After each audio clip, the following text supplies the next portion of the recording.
Hi friends, host Eric here, host talking with famous people, and this video is primarily a love story.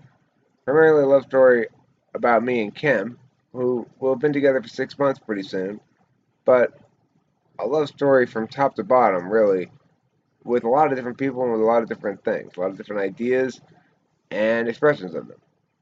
At the center of it all is talking with famous people, which is a large work of media stuff that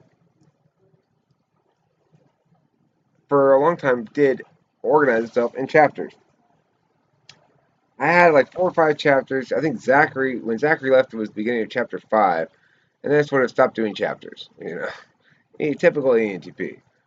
But if I were to have worked ahead on those chapters, the next chapter would have been the beginning of the GTM auto record room, which at the beginning of that there were people like Kugsa here, whose name is actually Contract under Guadalupe Furcio, and Tiffany was the tech person at the time, and fucking Tiffany. Anyway, uh, Okay, so what's going on? so I'm doing a bit of a conversation about chapters. So from the beginning of talking to famous people through around when Zachary left, there were 5 chapters. Now, shortly thereafter is when probably Kugsa came around, and sometime after that, probably Spacey, and a little while after that, probably Shane. The We're talking about a scope of just a couple of years here, really. So it was it was 1 year ago almost, come November, when I will have taken my trip across country called Mission Detroit, where I went to go see Unify in Detroit, and so I saw Taylor, I saw Katie, uh,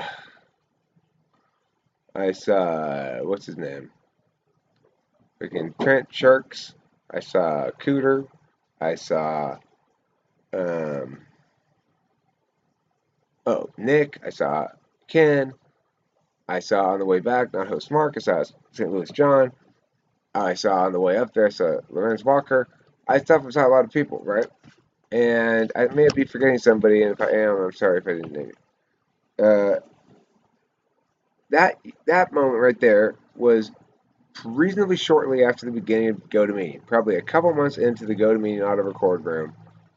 I impulsively said, "Hey, Unify, how would I come visit you in Detroit?" And he's like, "Okay." And thus was born Mission Detroit. So now, prior to Mission Detroit, and prior to the auto publish room in Zachary, there was about another year back to the time when I had 4 subscribers. So we're looking to at about a 2 year progression from very very small number of subscribers. It's about a 3 year life history of the channel, and for the first year, it didn't really do much of anything in terms of the subscribers and the views and stuff like that. Second year, it went from 4 to whatever it went to, and then now here we are, about coming up on the third year or so, third full year. So, why am I doing all this prefacing? Well, because I want to explain how this channel and my own life have coincided with what I refer to as the meaning slabs and things happening according to a certain serendipity. Kimberly and I have been together for almost 6 months. Delilah's birthday is coming Saturday. Taylor's getting sentenced to jail soon, having decided to take a plea on one felony charge. I'm upset about it. I don't want to get into it right now.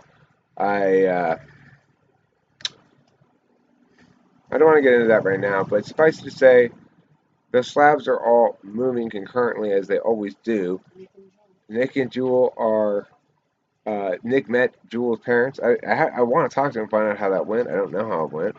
He called me and asked me for advice beforehand, which I was I very. thought you met them already. He had not met them until just like Monday. Oh, okay then. Um,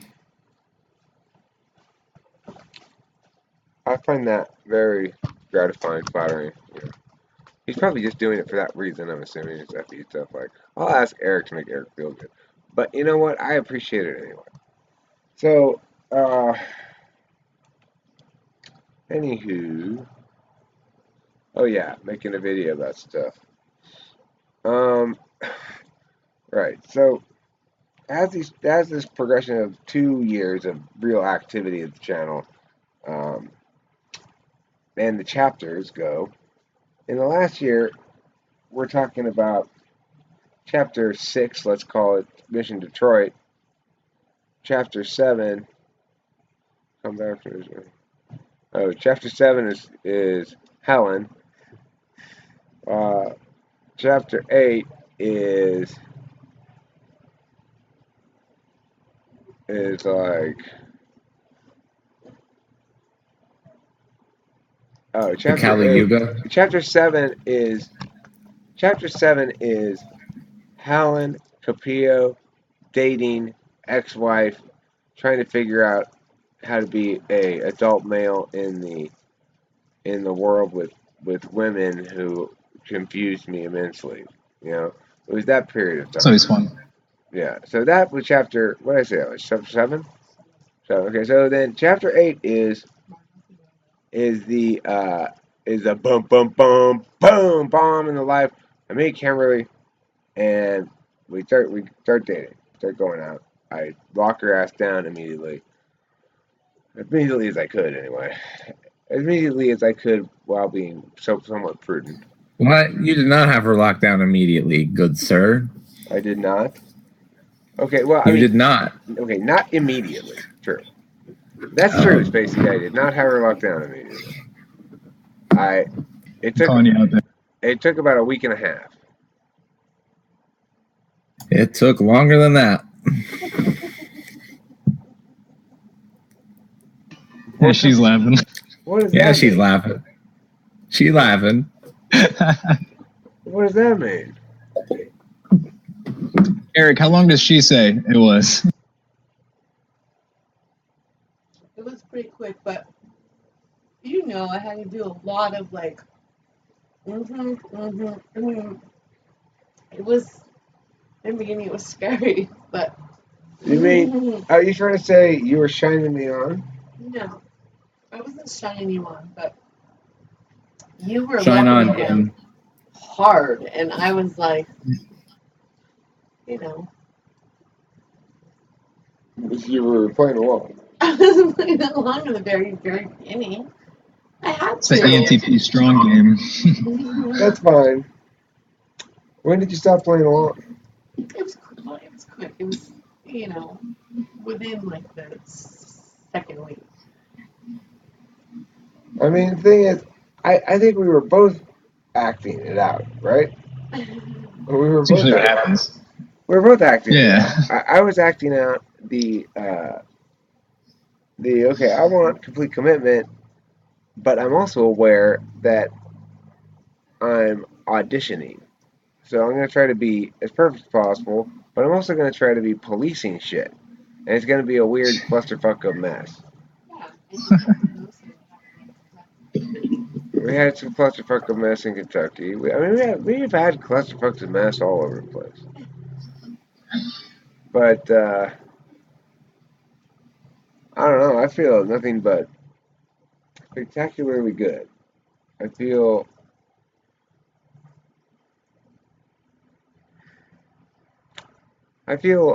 like I have to spend some time processing this chapter, which is why this upcoming week, because our 6-month anniversary is not actually until the 14th.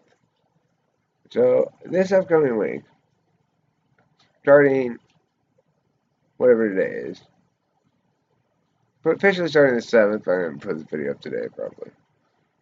This is when the chapter change starts.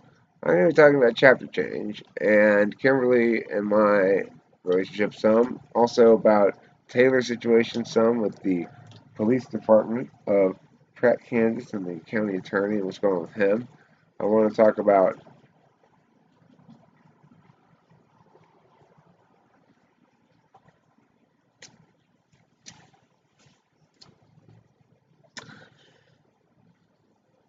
my business some, changes to my structure of my life in terms of how I'm having to redefine a lot of things, you know? But the key message of this video is that I experience life in these chapter shifts, and I think a lot of people do. These are the sort of things that introverted intuitors grasp a hold of and say, aha, serendipity. This is why there's a collective unconscious, yada, yada, yada. Well, I mean, because sometimes the shit's just spooky, you know? Shit just gets goddamn spooky how everything lines up in certain ways. How just the right, just the right, just the right, just the right, just so you could, yeah. Now, I Yeah, understand call it seeing a ghost. seeing a ghost. Does Because I don't this really happen to believe in you too? ghosts, but it's like, well, just like spooky shit that's not really logical, but it's like weird how it happens, and like, I don't know, it's kind of like seeing a ghost, Well, one thing that it drives home for me anyway is that you can make the argument that things necessarily happen the way they do. If they hadn't happened this way, they would have happened some way else, and it would have seemed spooky how it was too, right? Right? You can make that argument. But what I'm struck by is it couldn't have happened some way else because it didn't. It happened this way. It's the only way it will ever happen. And it was the only way it was going to happen. Now, whether or not I made the right decision in my role in the thing is usually bigger than me. And usually I have to read the thing and make a choice or do an action or something that I mean I think I'm being tested all the time. Little things. Checks for adequate empathy. Checks for too much pride. And it's kind of a deviously kind universe. It's devious in that you can't get away with it. Whatever it is, karma is so instant these days. I don't even know what to do with it. It's like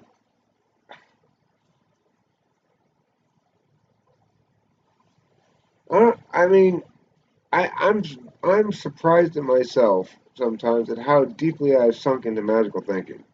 But it's not exactly magical thinking because when you do all the reasoning about it, you realize it's an observation-driven universe. And why not observe what's there or what? It's as there as you make it, you know. So anyway, before I met Kimberly, I was, I think it's fair to say, quite a handful. I was quite a bit more intense than I am now. I was not really taking very good care of myself, though. I I ate one meal a day at Denny's. I I was looking for a woman. I had tried to do it without really any luck. I tried Tinder. I tried Match.com. I tried dating people like friends of friends kind of shit. Like, oh, I remember her name. I think. Oh yeah, let me see if she'll go out with me. Like that kind of dating. It's what do you call like Facebook trolling, I guess. Um, none of which had worked for me properly. So then, probably or possibly it was because in part there I was, this kind of crazy seeming guy who didn't necessarily look shoveled insofar as he periodically looked disheveled. Um, so anyway, I came to the community here in Stockton. People said, "Can you guys help me?" They said, "Go to OkCupid. Let's make an OkCupid profile." I made one. Then they said, "No, no, no. Cut that. Cut that. Cut that. Get rid of that. Blah blah blah. Change this."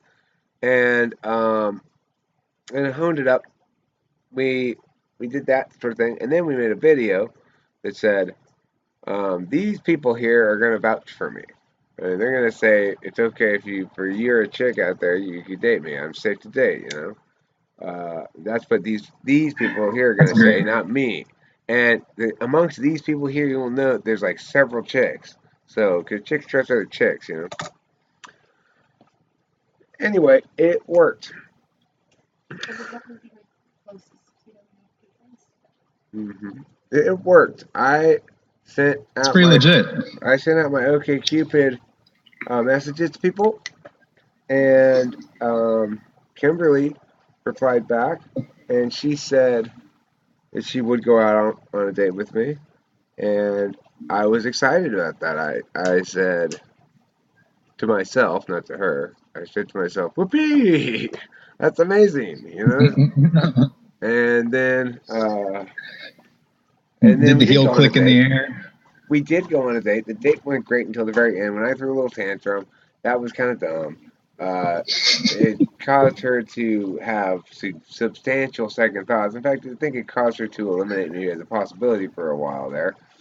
But fortunately, I was managed with the help of Susie and Nick and Jewel and a few other people around here to sweep a bit and got her to go out with me again. At which point, I knew I had her.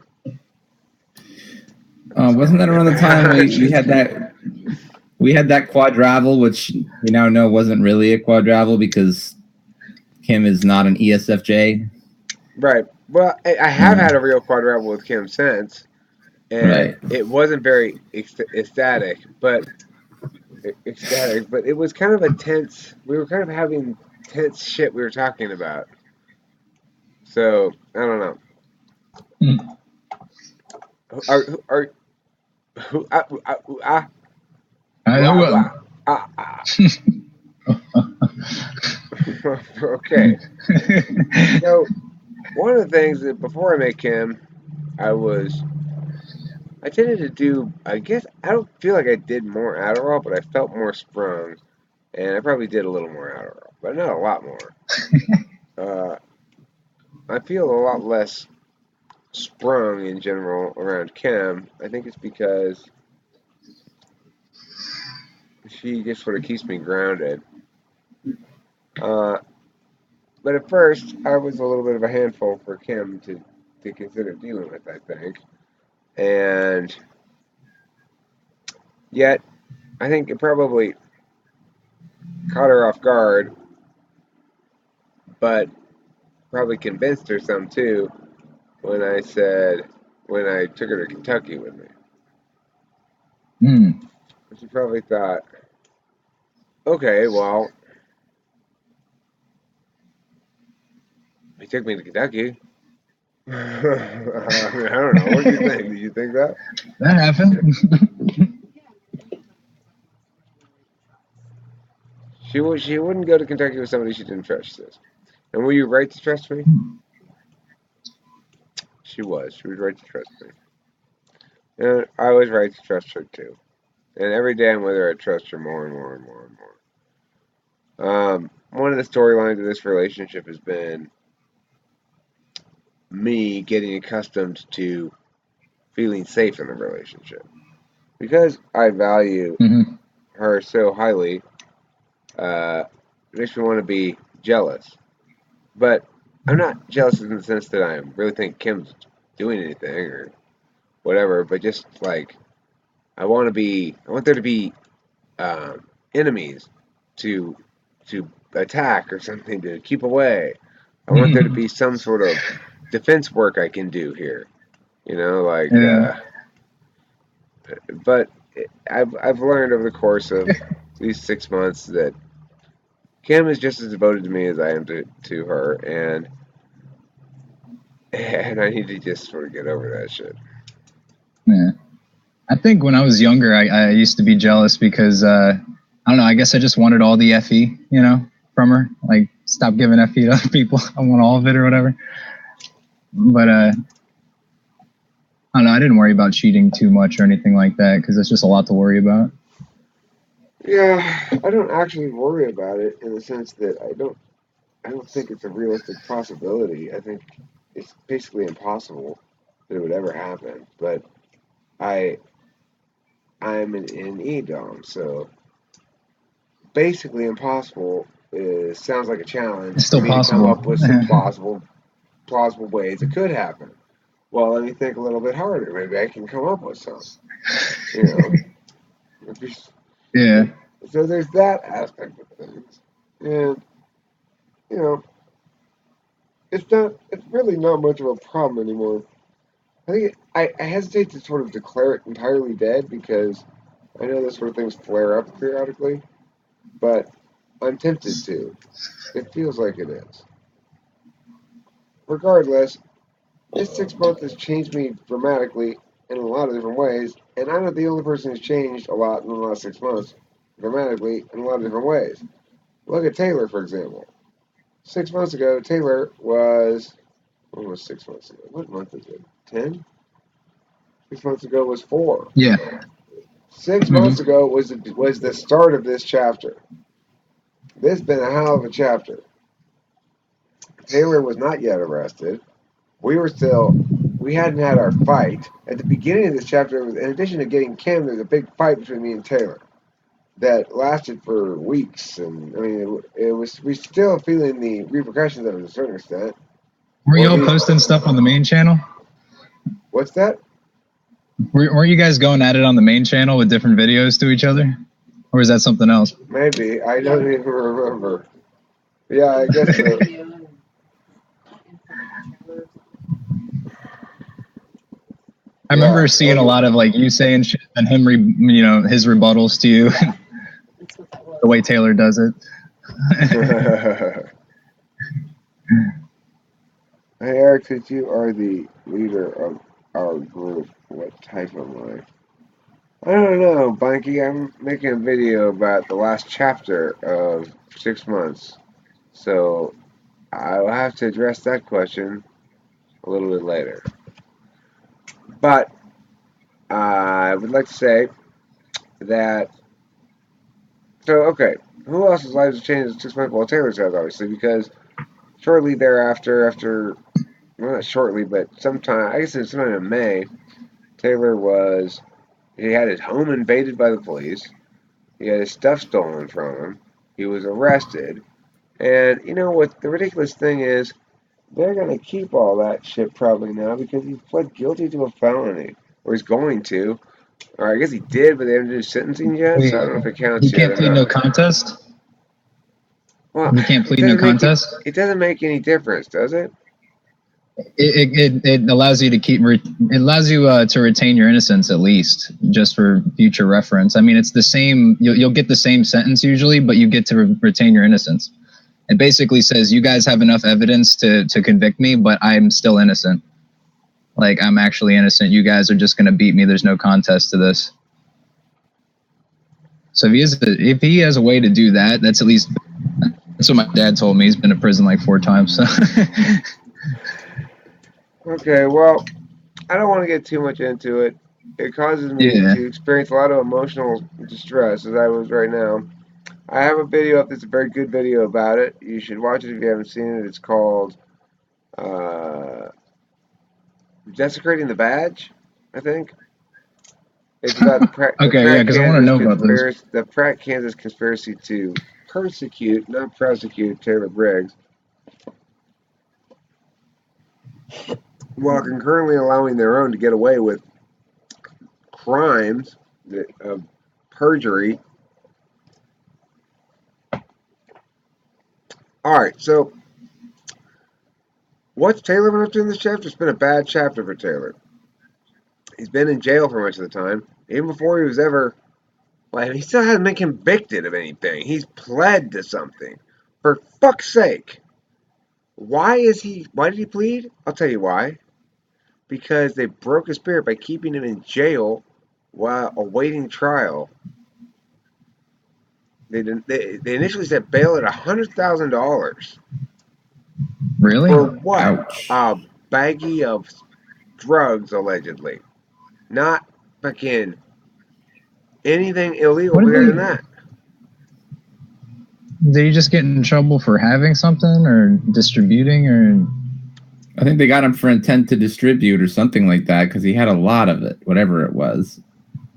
He had like anywhere over the amount that they said he had was between an 8 ball and 99 pounds.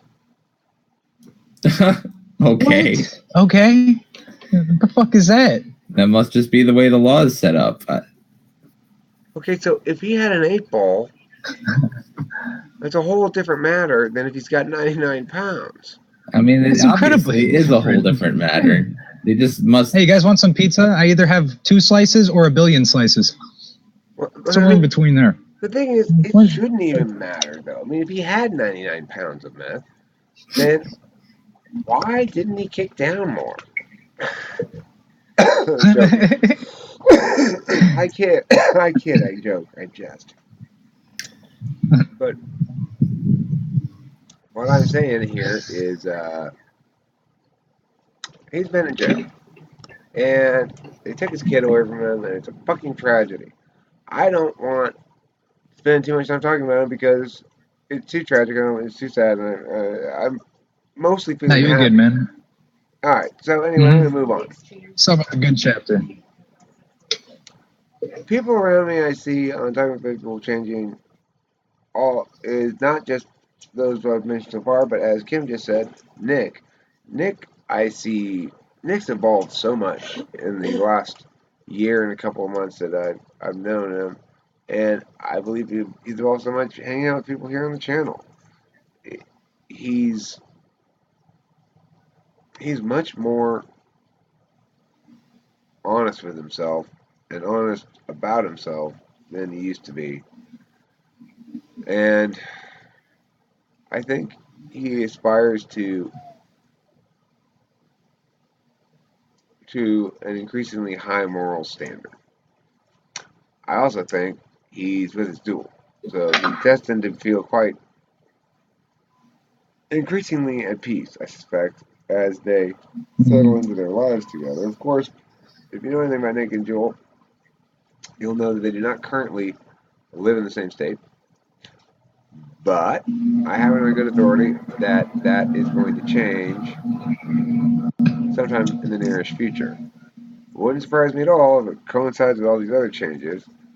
I'm anticipating that the official chapter change will be this upcoming Saturday, Delilah's late birthday party, where my parents are coming, Delilah, Kim's mom,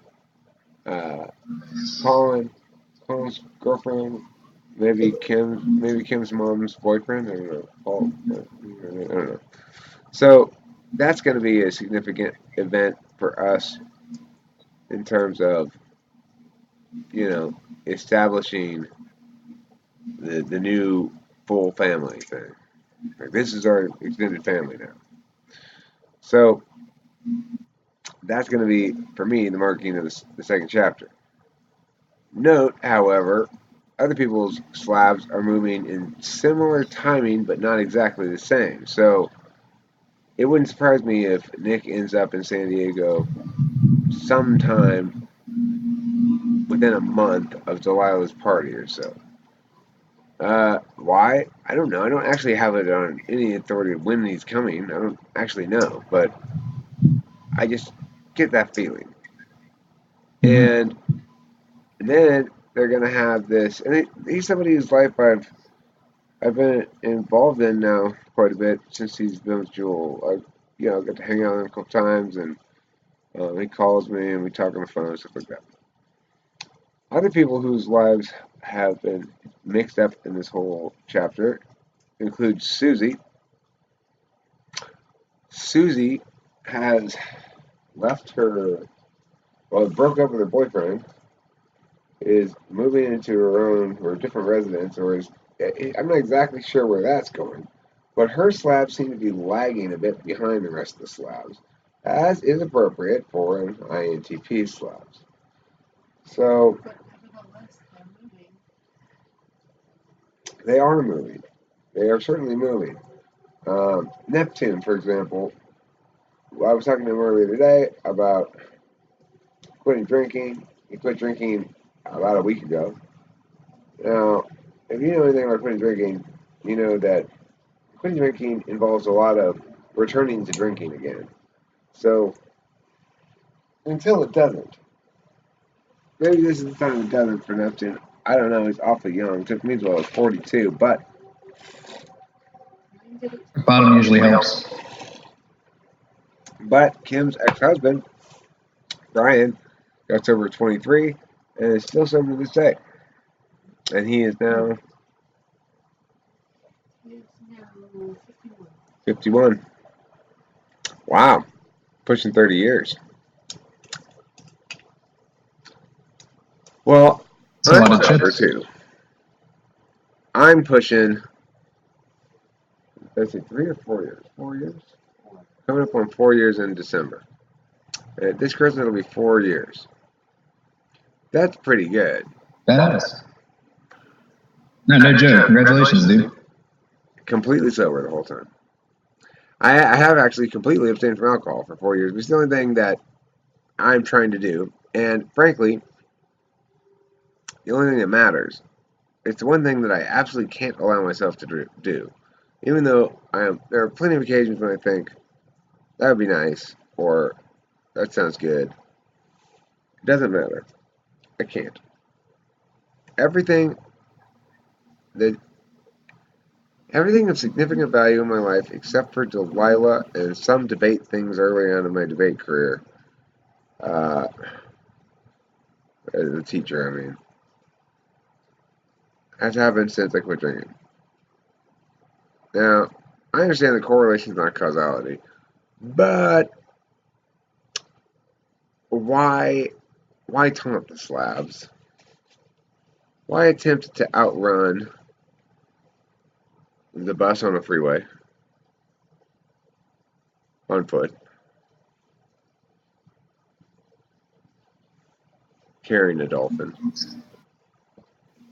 It's just going to slow you down. Drop the dolphin, for God's sake. Get rid of it. What are you doing? Running for your life.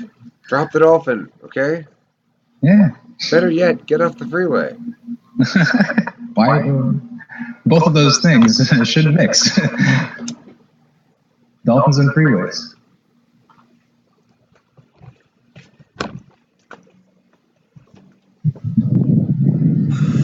So one of the factors that made this whole thing sort of kick into place as a chapter and a big change and an auspicious moment was the visitation of Kim's friend, used to be friend yesterday.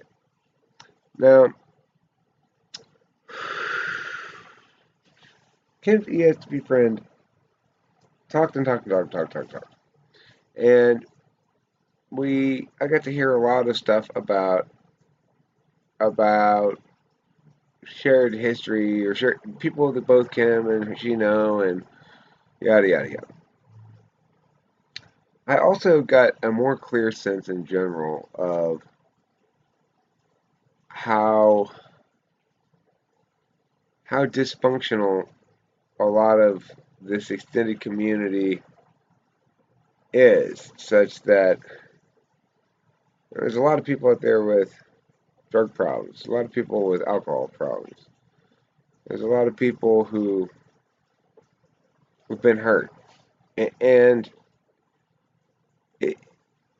when I feel insecure, it's because I'm assuming that there's this kind of like alpha male guy who's super competent and blah blah blah, and that's the norm out there. That is not the norm out there. For guys or chicks, everybody's damaged.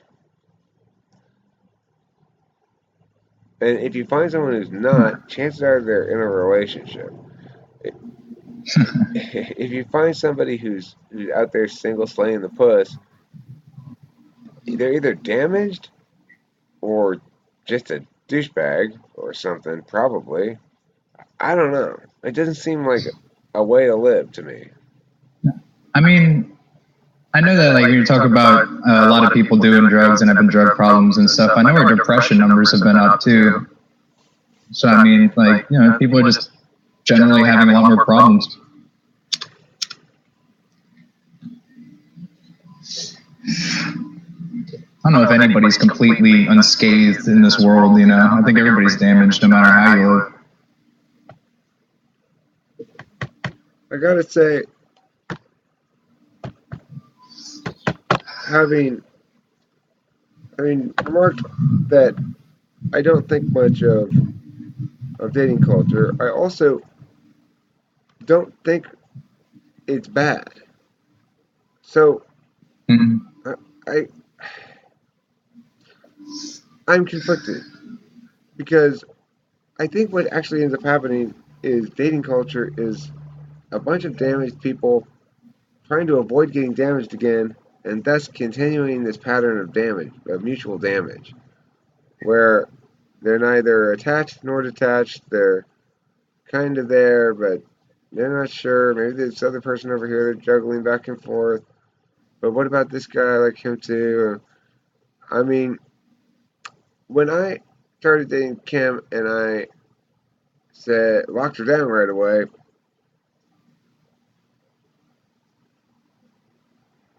I didn't know quite so clearly then, but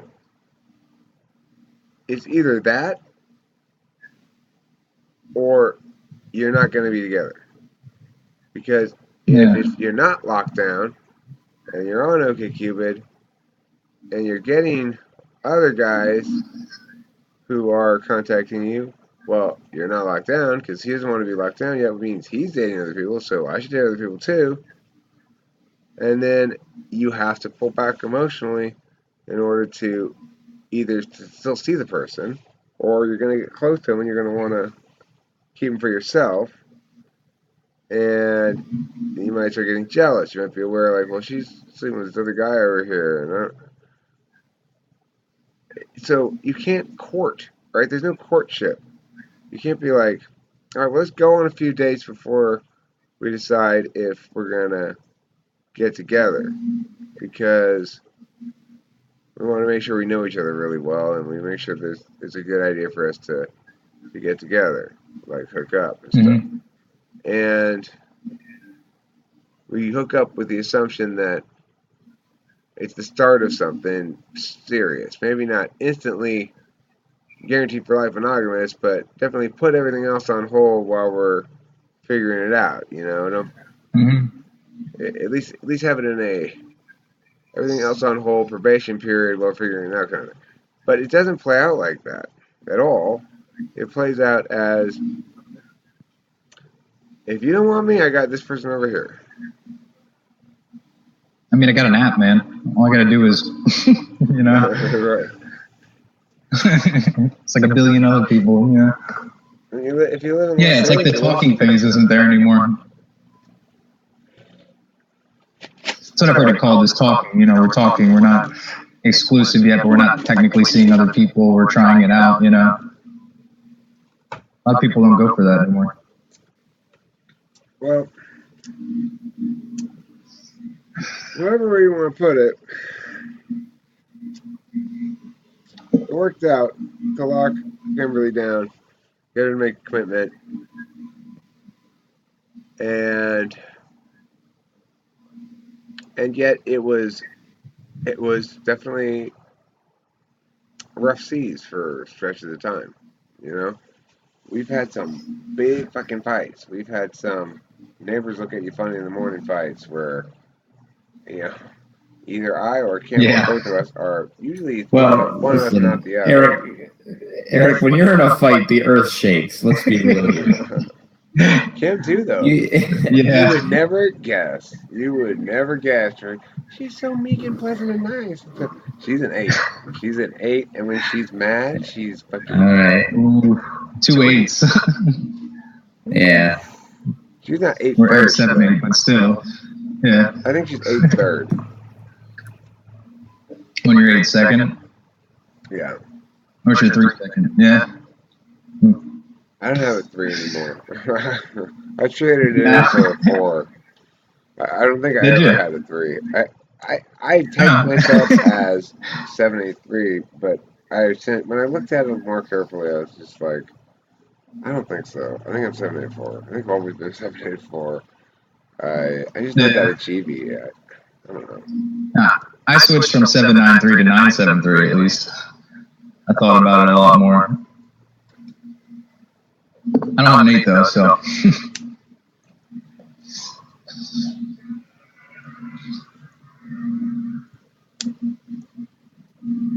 I don't know, maybe it's an ENTP thing though, because when I get into arguments, I get crazy too.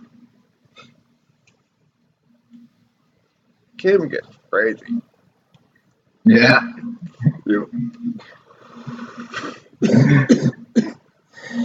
It's like the meeker they are, the scarier it is seeing them angry. We both get a little crazy. Well, there have been fights when we have.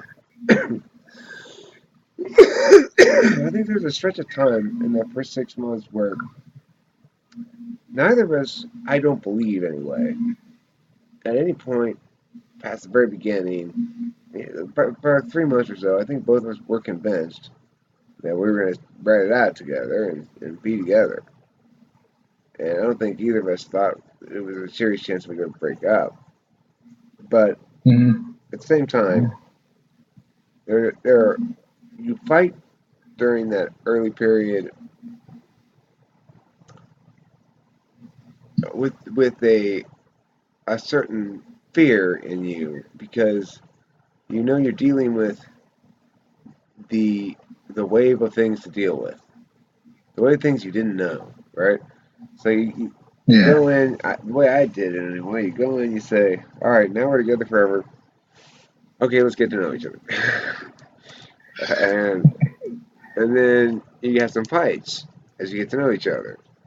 And sometimes you wonder in those fights. I don't remember actually actively wondering this, but in retrospect, one would think I would have wondered: uh, Is this the hidden cancer that I didn't see before? You know. I think that happens a lot, you know. It's just at one point in time, you're not going to agree with that person on something, you know. And since you've been like so cool beforehand, it's like, oh shit, maybe this is the problem I missed, you know. A lot of times it works itself out, though. Well, for Kim and me, it definitely did work out. I mean, everything has worked out. Like all of our points of conflict that we've had have resolved. They may persist for some stretch of time, but they get either worse or better, and then we figure it out, and it goes away, and it's not a problem anymore. And it becomes part of a narrative of problems that we once had that have been solved, which is a nice narrative to have, nice narrative to reference when accused of not being able to adapt. Cam's learning to adapt too. Early in the relationship, we both did the bad behaviors that we were accustomed to.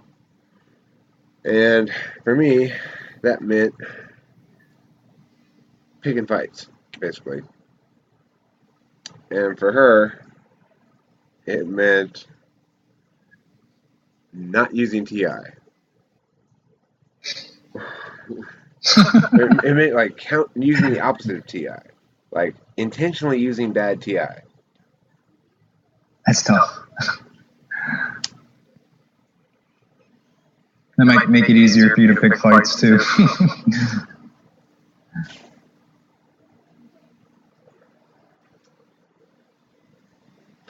She only does it when she's mad.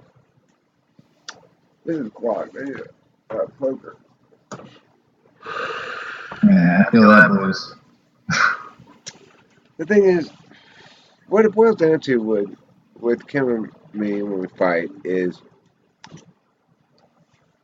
I have to talk about something with Kim that is related maybe or part of a conversation we had a fight about before. This is a challenge for Kimberly because she's an SI Dom and she's referencing her past experiences, and she has a tendency to to when she hears if I say like, let's say we fought about yesterday we fought about, or not even yesterday. Let's say 2 weeks ago we fought about her something about her aunt and her cousin. And so then, now that one is the other direction actually, because she's more mad at me. It's more like she's mad at me in that one. So, but if it were the other way around, then I'd go, okay. So if that's your aunt, she'd get mad at me right away. Be like, yes, you always want to talk about her, before I've even really had a chance to say anything. But over time, she's adapting and understanding that how I work. I'm explaining what I'm doing as I'm doing it too. So I asked her today, Mhm. like, when I do ask you questions about your history, like, well, how long did you know that guy for? Well, like today, I asked her, so so how long did you guys communicate by a PO box for? Because this is a super interesting story, which I'm not going to go into right now about Kimberly and her first boyfriend. And she said about 6 months or something. I was like, oh, okay, interesting. And then I asked her, do you know why I ask you these questions? Why I want these details and what I'm doing with this piece of information? And she said, you're trying to find inconsistencies so you can get me for being dishonest. I said, no, I'm not. I'm totally No, it's not doing not.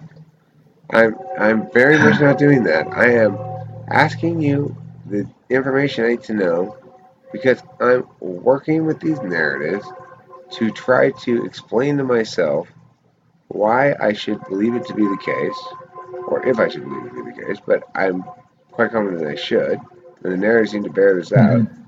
Why it should be the case, I can feel as though um, I represent a level of relational attainment for Kimberly that is qualitatively different rather than quantitatively different from other relationships in her life. In other words, I don't want to be the guy that she gets with after her true love died in a car crash. Yeah, right. I don't want to be that guy. It's tough to follow. Right. So that's what I'm doing with the narratives in general. Is I'm finding out all the details, and if there were details such as that that I had uncovered that I had to wrestle with, then I would form a game plan about that detail. Some detail Mhm. is like a big problem for me. First of all, um, I don't ask any sex details. I'm never asking her like, well, tell me what you did with Joe, blah blah blah. I'm never asking anything like that. That's not anything I'm interested in. There was one exception Yeah. where she kind of compelled me with her rhetorical clumsinesses and such to ask some questions about it. But aside from that, I just don't ever ask any questions because I don't want to know that stuff. It's not relevant to anything. But I do want to know a timeline. I want to know a history of like the significant relationships. Not I don't need to know every guy that she that get on her at some point in her life. I'm just saying if she was with somebody for a while and meant something to her, I want to know against what backdrop I'm walking across, you know? And of course I want to win.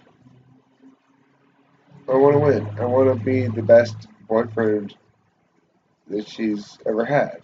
I want to be I want to actually be dramatically distinctly her soulmate to the exclusion of all who came before and the one who reveals even the best imposters as obvious crude fakes. Yeah, you don't want to be dating somebody, long term that, has another person in their memory that was way better than you. You kind of want to beat them out.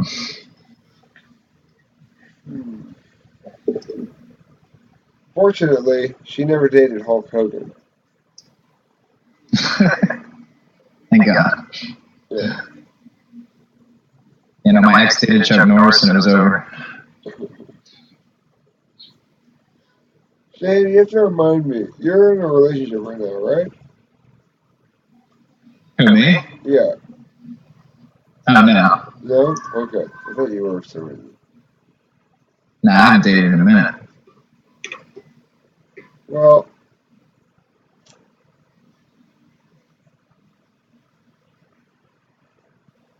is that intentional? Yeah.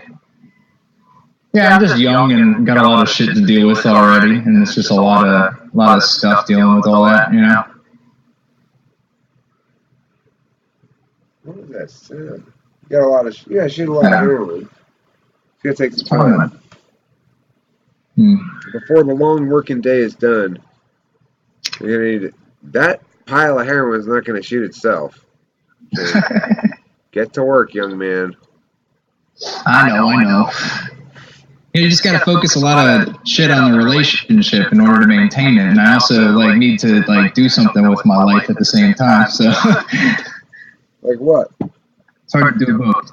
What do you want to do? Man, I'm just a bullshit cook right now. I need to go move up a little bit. Oh, being a cook is pretty good, I bet. That's a pretty good job. It ain't bad, but I want to be more financially secure and not just stuck doing the same job because I'm busy paying other bills and dealing with the missus and stuff. I'm only 23. Plus, I dated a crazy ENFP, and I just after that I was kind of a sour taste, I guess. Well, you need to get yourself ISFJ. That would be really helpful. Yeah. I need somebody that could take care of me. Well, I'm really bad at maintaining things. That brings us back to topic here. What I've been doing for the last 6 months has been taken care of. I've been taken care of on a lot of levels by Kimberly. On a lot of levels in ways that I don't notice directly what she's doing, especially at first. Mm-hmm. I'm starting to understand her better and get a good sense of how she operates. When she's being helpful, it's in ways sometimes that it's by not saying things a lot of times. By just silence. She uses silence more effectively than anybody I've ever It's impressive. met. Yeah. Not if you're looking at somebody to game with somebody, then no, she's not super effective in that sense. She's not gonna win a lot of games with the social stuff. Hers is more like she knows which subjects to just let you talk out, and she knows when she needs to provide some little bit of feedback. She prefers not to say a whole hell of a lot. When I'm talking about something that she sees as a sensitive topic, I have to kind of, all right, give me some feedback here.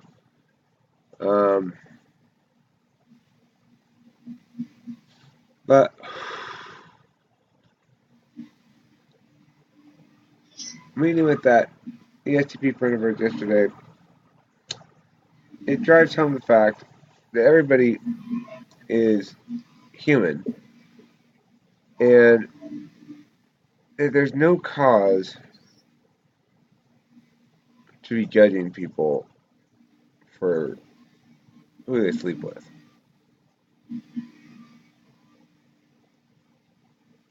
I agree. There's no cause for it. I mean, that doesn't mean that I'm advocating that I think the dating culture, as contemporary dating seems to be expressed, is going to be satisfying for people.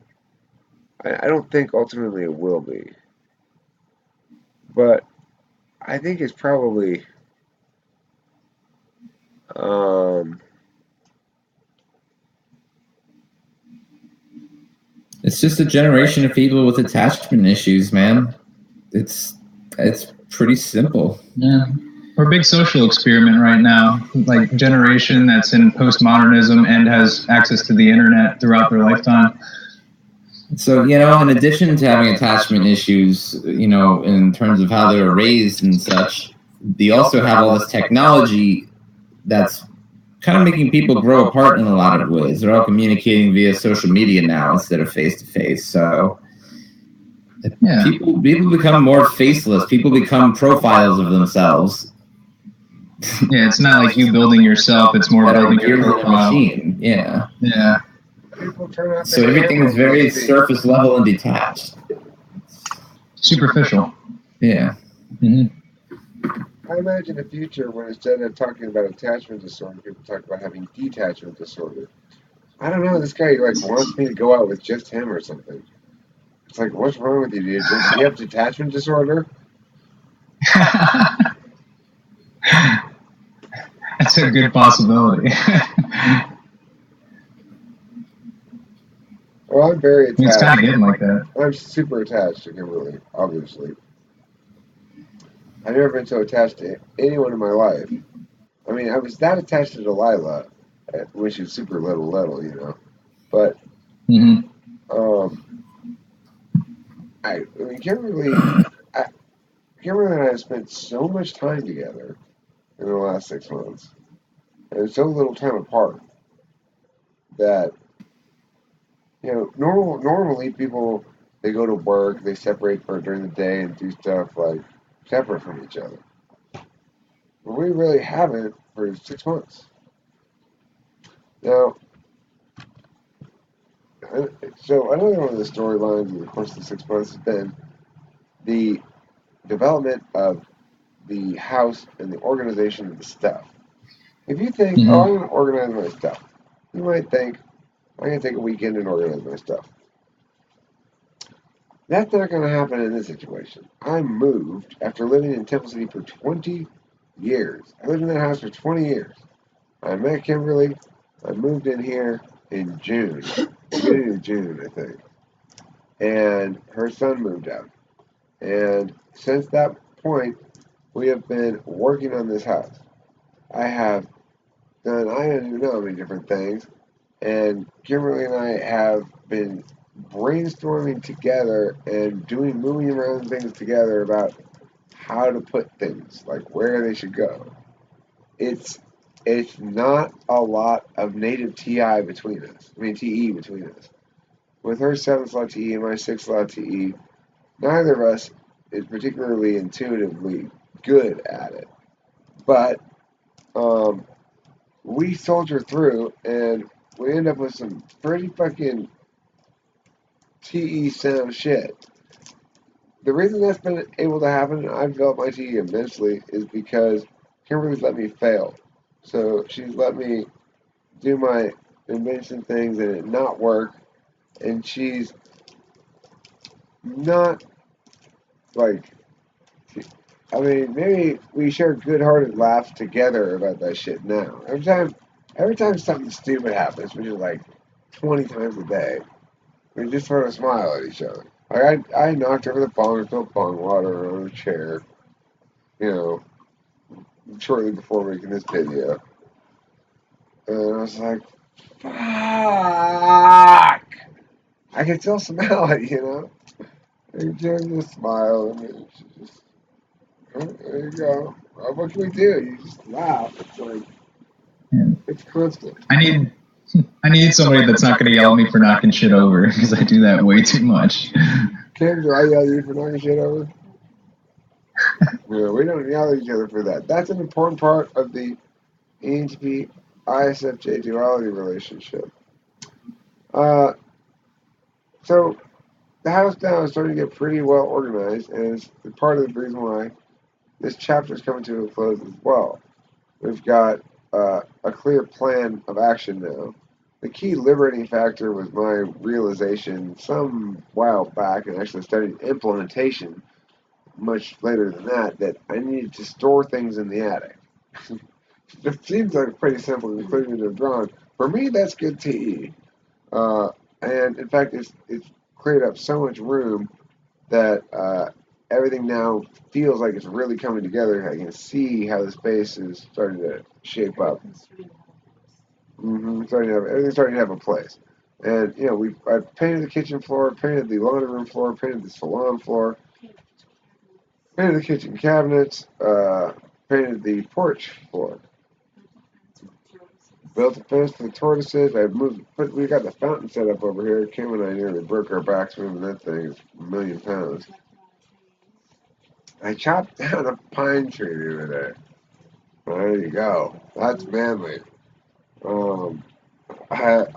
My current failure project is the fix of the cement. So my first fix of the cement was a bit of a disaster. We've got this step that's like, it's basically, if you made a situation to break your ankle on, you could not make one better than this. It's naturally occurring. It's the tree trunk. The tree root has lifted up the sidewalk part in such a way that it's like perfectly this. It's all like jagged bits, and it's just you will fuck up your ankle now. So It's a death trap. I really need to fix that. We got the cement. I'm lagging on that one, but I'll probably do that tomorrow. Yeah, one of these days. We gotta get it before the elderly people start. My parents are coming on Saturday. Now they're not going to be able to walk on that cement because it's still going to be wet. But I can put little, caution tape around it or something. Little sign. Don't walk. You probably should have put the caution tape up already. Well, the problem I've been having the first cement fix. I fixed it okay. It wasn't. It was pretty good. But Cam and I both walked on it. We both forgot about it and walked on it. So, and then it got all fucked up. And I'm the most culprit. I walked out like 4 times. Yeah, I did the same shit.